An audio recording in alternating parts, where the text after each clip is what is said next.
Em nome do Pai, do Filho e do Espírito Santo. Amém. Querido irmão, querida irmã, paz e bem. É na alegria do Espírito Santo que aqui mais uma vez nos encontramos no canal para a reflexão do Santo Evangelho. Hoje a igreja nos fala através do evangelista São Mateus, capítulo 19, versículo do 16 ao 22. O Senhor esteja conosco, está no meio de nós. Proclamação do Evangelho de Jesus Cristo segundo São Mateus. Glória a vós, Senhor. Um jovem aproximou-se de Jesus e lhe perguntou: Mestre, que devo fazer de bom para ter a vida eterna? Disse-lhe Jesus: Por que me perguntas a respeito do que se deve fazer de bom? Só Deus é bom. Se queres entrar na vida, observa os mandamentos. Quais? Perguntou ele. Jesus respondeu: Não matarás, não cometerás adultério, não furtarás, não dirás falso testemunho, honra teu pai e tua mãe, amarás o teu próximo como a ti mesmo. Disse-lhe o jovem: Tenho observado tudo isso desde a minha infância. Que me falta ainda? Respondeu Jesus: Se queres ser perfeito, vai, vende teus bens e dá aos pobres, e terás um tesouro no céu. Depois vem e segue-me. Ouvindo essas palavras, o jovem foi embora muito triste, porque possuía muitos bens. Palavra da salvação, glória a vós, Senhor. Que as palavras do Santo Evangelho perdoem os nossos pecados e nos conduzam à vida eterna. Amém. Querida Igreja de Cristo, povo amado de Deus, a Santa Liturgia nos traz hoje essa passagem, São Mateus, capítulo 19, a partir do versículo 16, que vem intitulado O Jovem. Um jovem aproximou-se de Jesus e lhe perguntou. É tão bom quando a juventude ela se aproxima do Senhor. Hoje a igreja ela tem feito essa chamada aos jovens, tem assim procurado chamar a atenção do jovem para Jesus Cristo. Aqui a gente vê que um jovem aproximou-se do Senhor. Então é preciso que eu, você e todos, e em especial nossa juventude, busque se aproximar do Senhor, porque o Senhor se deixa encontrar e o Senhor quer que você, jovem, se aproxime dele. E esse jovem, diz a palavra, é um jovem muito rico. E ele, se aproximando de Jesus, ele fez uma pergunta: Mestre, que devo fazer de bom para ter a vida eterna? Então, assim, a gente vê que a juventude, ela é muito afoita. O jovem, quando ele quer empreender e ele decide, ele vai, porque o jovem tem a força de jovem. A Epístola de São João vem dizer: Jovens, vós sois fortes porque vencestes o maligno. Então, esse jovem ele se aproxima do Senhor e faz uma pergunta: Senhor, o que eu devo fazer de bom para ter a vida eterna? E essa colocação do jovem extrai do coração de Jesus um ensinamento para todos nós, porque quando o jovem se aproxima de Jesus e diz que eu devo fazer de bom para ter a vida eterna, Jesus ele quer nos dar um ensinamento, a mim e a você, que a vida eterna não depende da nossa bondade, que a vida eterna não depende do que eu faço de bom, do que eu vou fazer de bom, mas depende unicamente de Deus. A eternidade é conquistada pela misericórdia do Pai. Quando o Pai envia seu Filho ao mundo, não para condenar o mundo, mas para que o mundo seja salvo por ele.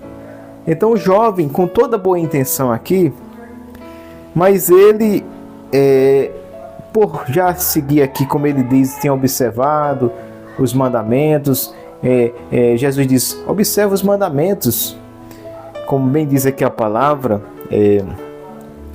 Mestre, que devo fazer de bom para ter a vida eterna? Disse-lhe Jesus: Por que me pergunta a respeito do que se deve fazer de bom? Só Deus é bom. Aqui Jesus mata a charada dizendo, condicionando toda bondade a Deus. Então tudo vem de Deus. A bondade vem de Deus. Deus é bom. Por que me pergunta a respeito do que se deve fazer de bom? Só Deus é bom. Se queres entrar na vida, observa os mandamentos. E aí Jesus vai falando dos mandamentos. Quando Jesus termina, ele diz: tenho observado tudo isso desde a minha infância.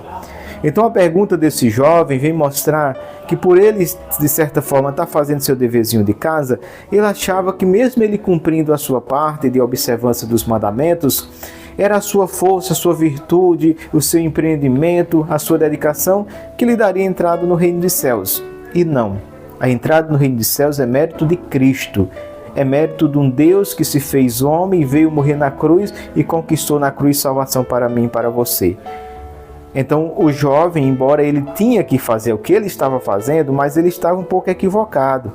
Ele estava um pouco com um entendimento errôneo dessa situação dele, né? Desse segmento de obedecer os mandamentos. Devemos sim obedecer os mandamentos, devemos nos esforçar para viver a palavra, mas devemos entender que por mais que nos esforcemos, que por mais que seja santo, o santo, procura aí o santo mais santo que já houve depois de Cristo, o santo mais santo, os santos que nós conhecemos, São Francisco, e Santo Agostinho, Santa Clara e tantos santos. Mesmo com a santidade, juntando todos os santos e a sua santidade e virtude, não daria a eles a entrada meramente pela santidade deles, pelas virtudes deles, pelo que eles viveram de bom aqui na terra, não daria entrada no céu. A entrada é por Cristo, gente, para que ninguém se orgulhe, para que ninguém diga, eu conquistei a minha salvação, foi por meu mérito, foi por minha força, foi por minha virtude, foi porque eu sou bom, foi porque eu sou aquele. Não, é mérito de Cristo. Agora nós devemos fazer nossa parte. Esse jovem estava fazendo a parte dele, mas ele estava entendendo errado, que não é a parte dele que dá a eternidade a ele.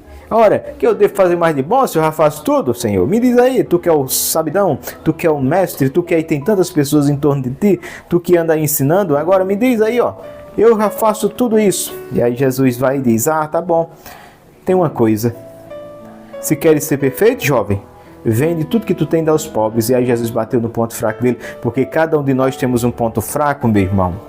Não adianta porque eu não bebo, agora eu chegar e dar lição moral a quem bebe. Não adianta porque eu não fumo, agora chegar e começar a criticar quem fuma e aí por diante. Porque eu não tenho tal pecado, eu não cometo tal coisa, não me dá o direito de julgar, de atirar pedra nas pessoas que ainda estão nessa situação. Certo? Porque não é a minha virtude.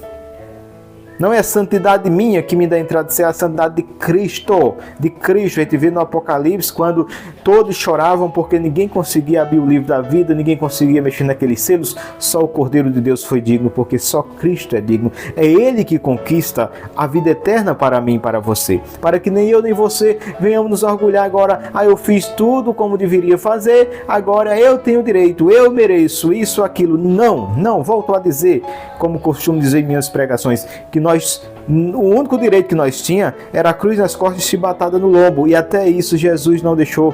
Ele assumiu para si as nossas dores, as chicotadas que era para mim e para você, Jesus assumiu. A cruz que era para mim e para você, Jesus morreu nela para nos dar salvação. Então a nossa salvação é mérito de Cristo Jesus. Embora eu e você devemos fazer nossa parte, mas fazer com humildade, com simplicidade, com entendimento, sempre batendo no peito. Embora eu estou fazendo a minha parte com a graça de Deus, ainda tem isso. Você não faz a sua parte somente com tua força. Você não faz a sua parte somente com tuas virtudes. Não é a graça de Deus, é a força de Deus. É Deus. Deus te dá a tua parte a fazer e Deus ainda te dá a graça, te dá a força de tu fazer. Deus deixou o Espírito Santo. Jesus disse, eu vou para que Ele venha. O Espírito Santo, o Paráclito. Então é Ele, o Espírito Santo, que nos dá a graça, a força de fazer a nossa parte. E mesmo fazendo a nossa parte como deve ser feita, a única certeza de entrada no céu é passando por Cristo. Cristo é a porta. Ele é o único mediador, é a ponte.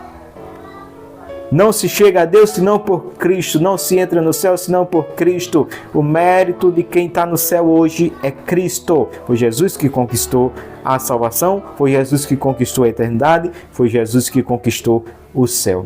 Por isso este jovem estava um pouco equivocado. E Jesus vai dizer, se queres ser perfeito, primeiro olha a pergunta dele, que eu devo fazer de bom para ter a vida eterna? Ele está dizendo assim, o que é que me falta fazer eu de bom para eu entrar no céu? Aí Jesus vai dizer, por que me pergunta a respeito do que é bom? Só Deus é bom. Então Jesus acondiciona toda bondade ao Pai, só Deus é bom.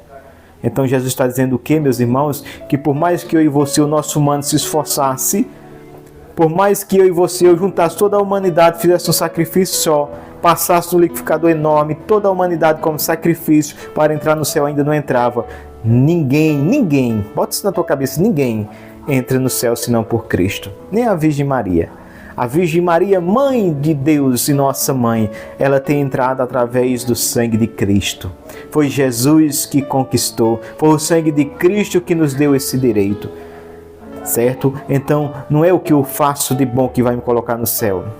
Eu devo fazer a bondade, eu devo praticar a bondade, eu devo viver os mandamentos, eu devo buscar viver a vontade de Deus. Isso é minha parte. Mas o impossível, nenhum ser humano poderia fazer, só Deus fez e fez bem feito. Conquistou a salvação para mim e para você. Para que nem eu nem você nos orgulhemos e dizer assim, eu estou aqui porque eu fiz, porque eu mereço. Não. Estamos, e se chegarmos, está nesta graça de estar no céu, entendamos, é bondade, unicamente bondade de um Deus que nos ama. João 3,16. De tal forma Deus amou o mundo que enviou seu Filho ao mundo, não para que o mundo seja condenado, mas para que o mundo seja salvo por ele. Porque Deus não quer que nenhum de nós se perca. Então esse jovem, ele se achando de certa forma o tal, Jesus agora vai lá num ponto que ele não consegue. Deixar o desapego dos bens materiais porque era muito rico. Se queres ser perfeito, jovem, vai vende todos os teus bens e dá aos pobres e terás um grande tesouro no céu. O jovem sai triste, cabisbaixo, abatido e não volta mais porque estava apegado aos seus bens materiais. Por isso, meus irmãos, por mais que eu me sobressaia em algo, se eu não bebo, como volto a dizer, não me dá o direito de atirar pedra em quem bebe. Se eu não fumo, não me dá o direito de atirar pedra em quem fuma. Mas eu também tenho meu ponto fraco, eu tenho minhas fraquezas, eu tenho meus pecados. Então, se eu sou pecador e você é pecador, que direito nos dá de nós pecadores agora ficar atirando pedra? Você é pecador se eu sou pecador? Não. É a mesma situação da mulher. Trouxeram a mulher para ser apredejada, todos tinham pecado, recuaram. O único que não tinha pecado era Jesus, e Jesus não a condenou, mas a levantou e disse: mulher, cadê os teus acusadores? Foram embora, ninguém te condenou? Não, Senhor, ninguém, nem eu te condeno. Jesus está dizendo, eu tenho autoridade para te condenar, eu tenho autoridade para isso, mas eu não te condeno. Eu te levanto e digo, vá em paz e não peques mais. Esse é o nosso Deus, cheio de misericórdia, cheio de amor para comigo, para com você. Por isso, toma posse hoje desta palavra, esta palavra que é poderosa no meio do seu coração. E queremos, meus irmãos, viver a vontade de Cristo, não a nossa vontade. E entendamos que nós devemos fazer e fazer bem aquilo que nos compete, aquilo que nos é responsabilizado pela a nossa profissão de fé. Mas entendamos, é Cristo, é Deus que é bom. E sendo bom, Deus nos deu a graça em Cristo de entrar no céu. Amém? Louvado seja o nosso Senhor Jesus Cristo, para sempre seja Deus louvado. Que foi mais uma reflexão do canal. Que Deus te abençoe a você e toda a sua família. Peço a você, deixe o seu joinha, peço a você se inscreva, compartilhe e vamos fazer com que esse canal que evangeliza cresça cada vez mais e pessoas possam aí conhecer e viver esse momento de graça proporcionado pelo Evangelho do Santo Dia. Deus abençoe você e sua família, paz e bem, e vamos juntos evangelizar!